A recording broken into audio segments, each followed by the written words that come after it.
Hello everyone. In this installment of Summit Race Engine Building 101, we're going to show you how to polish your thrust bearing. In a high-performance engine application with the high loads, it's a very important technique to master.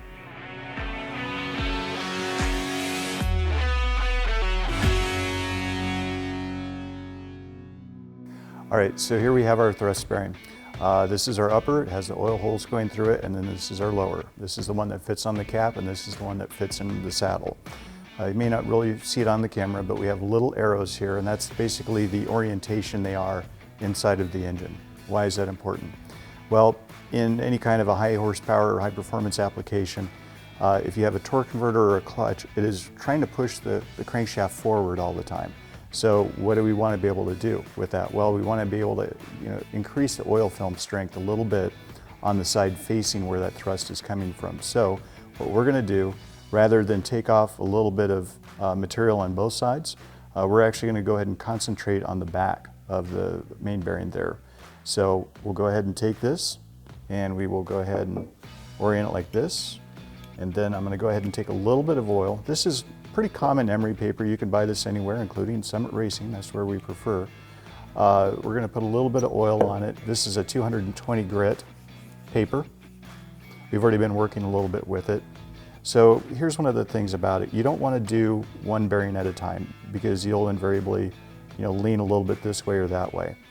What you're going to want to do is put both halves of the cap together, and you're going to want to press basically down at the parting line with your fingers. So it's going to keep the shells together, and it's going to go ahead and load down on the parting line.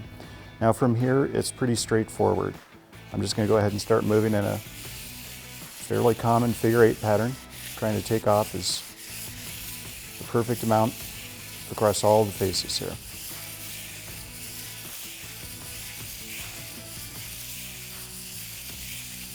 That may take about 50 strokes of this. It's better to sneak up on it when you're doing it.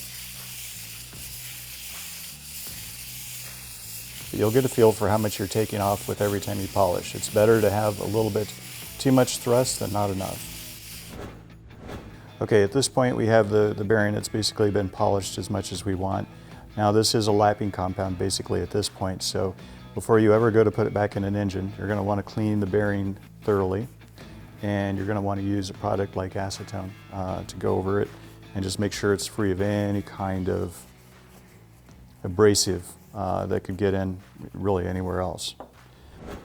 We're going to go ahead and use a mic. We're going to go ahead and measure this thickness here, and we're going to compare it to where we started, where we're at right now, and perhaps where we need to go next. Okay, so at this point I have grabbed our handy 1 to 2 inch micrometer. Bearings, when you manufacture, as tight as you could imagine that they could possibly be with it, there's still going to be a little bit of variance.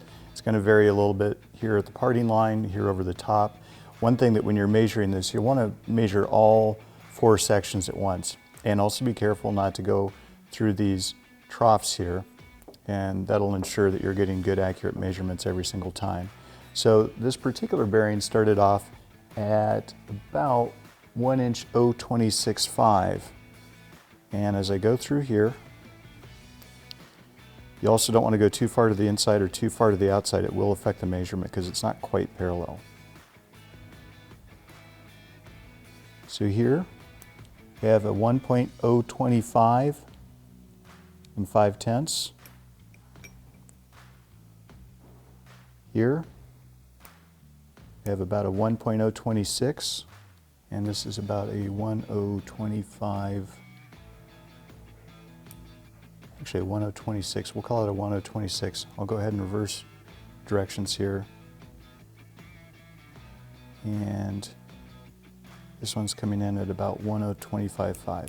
So we have a variance across the face of 1.025.5 to 1.026. Now the important part about that is again, getting back to having too much clearance than too little.